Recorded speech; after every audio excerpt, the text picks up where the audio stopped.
Nakalimutan ko pa yung susi ko kabsat dun sa motor. Kaya babalik ako dun sa basement.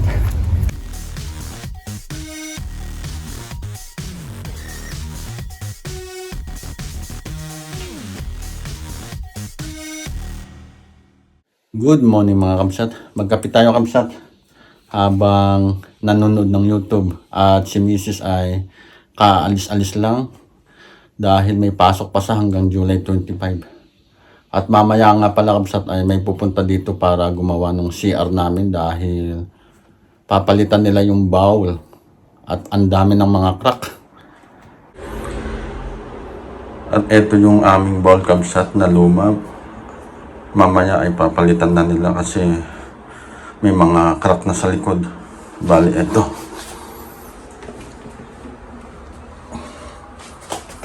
Yan o. Matagal din namin pinagtsagaan yan. At ayan kamsat o. Bali, katatapos lang ng ulan. Kagaya kahapon ay umuulan din. Makulimlim ang panahon ngayon. Saka na nga pala kamsat, bali bakasyon na ng mga anak ko. Last 2 weeks pa wala nang pasok. Saka yung mga ibang school wala na din pasok, kaya nagsiuwian na yung ibang Pilipino. Bali si Mrs. na lang ang may pasok hanggang July 25. Grabe kamsat, biglang dumilim. Yan o.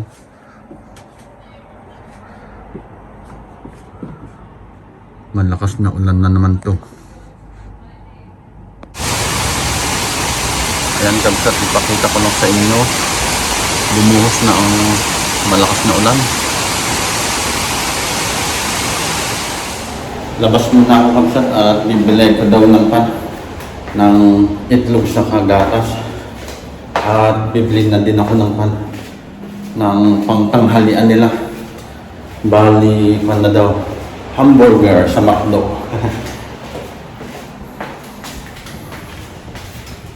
At mabuti na lang, tapos na yung ulan.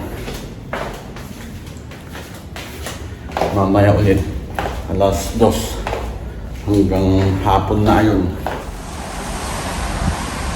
Ayan kapsa to, lumiwanag na ulit. At eto yung motor ko, mabuti na lang tinakpang ko. Paalis na ako kamsat.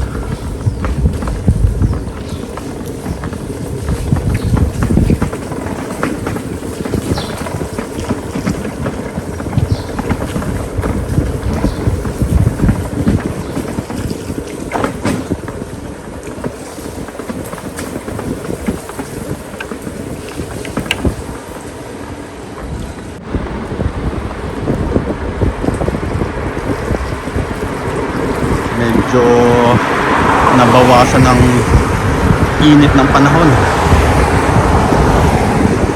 dahil ulan ng ulan.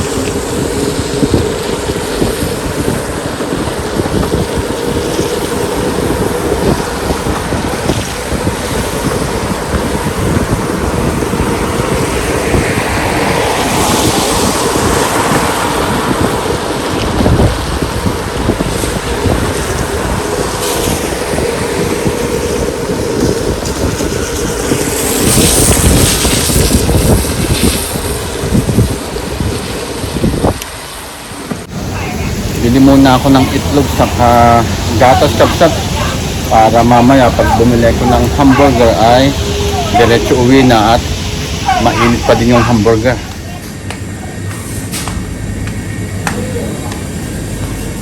Ayan, dito yung mga itlog sa gatas. Ito yung mga itlog. Tapos dito yung mga gatas kapsat. Yan.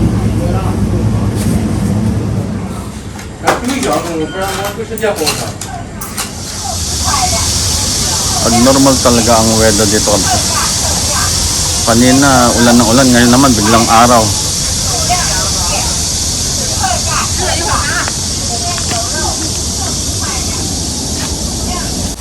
Bali doon ako bumili ng gatas sa itlog kapsat. At dito ako bibili ng hamburger sa McDonald's dito.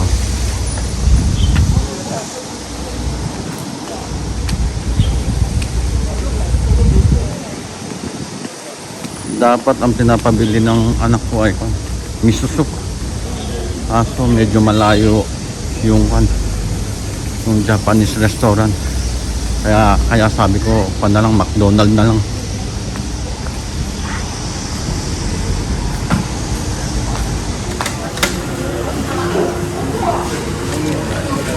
Bali, ito ang menu nila.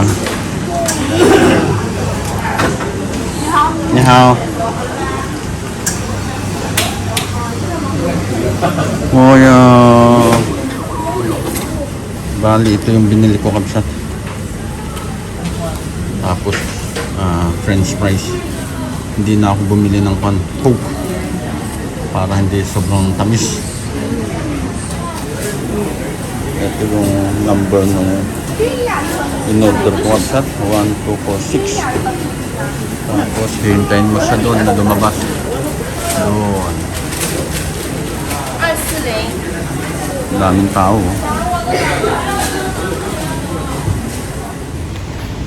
Mabilis lang kabsat. Bale, eto na. Pauwi na ako.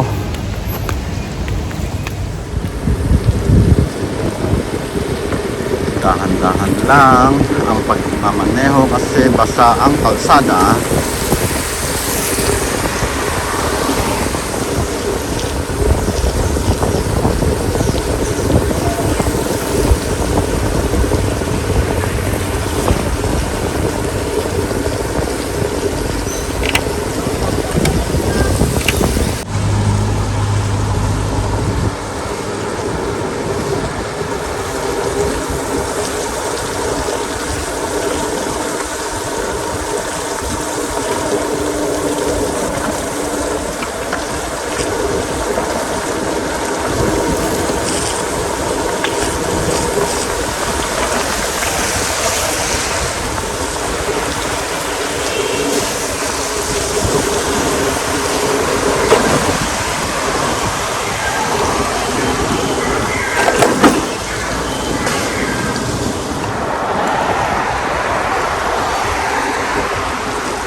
Dito na tayo sa compound namin kabsat.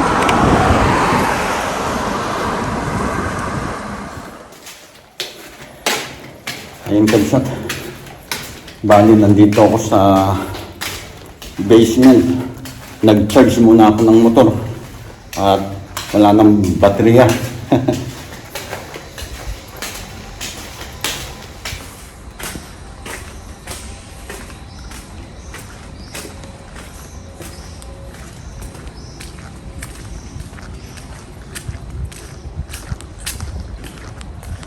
Malapit na namang umulan kabsat.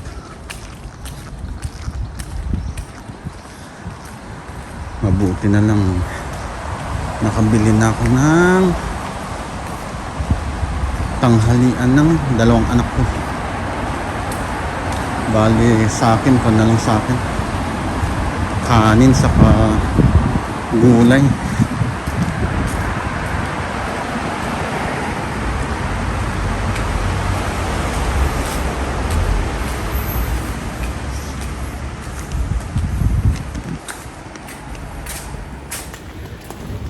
Nakalimutan ko pa yung susi ko kabsat dun sa motor.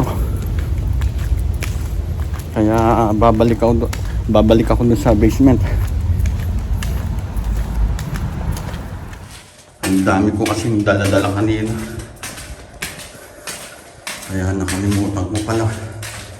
Bali, eto. Ayun. Okay. Yan o, dami nag-charge dito. Dito na kasi ang pwedeng mag-charge. Hindi na pwede sa labas.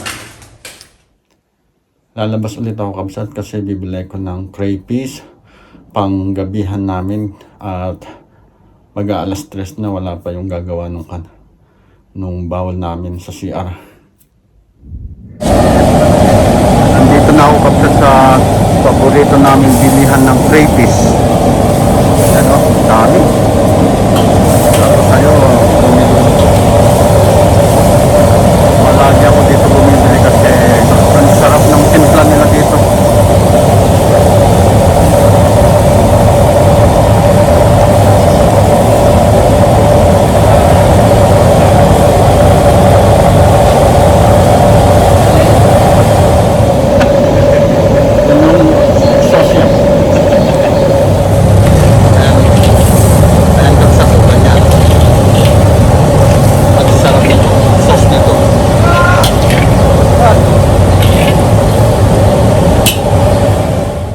Nandito na ako sa bahay kabsat at eksakto naabutan ko pang ginagawa yung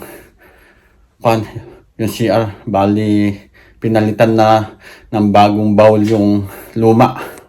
Ito na kabsat natanggal na nila. Bali kinukuha na lang yung bago sa labas. Tapos kabsat ito pinalitan na itong goma nato na bilog. Ayan na kabsat, pinapasok na yung bagong bowl. Yan o, ganda. Ito na kabsat yung bagong bowl na ilagay na din sa wakas. At magagamit daw namin mamaya yan after 5 hours. Ganda no? So, ito muna ang aking vlog ngayong araw kabsat. Hanggang sa susunod. God bless!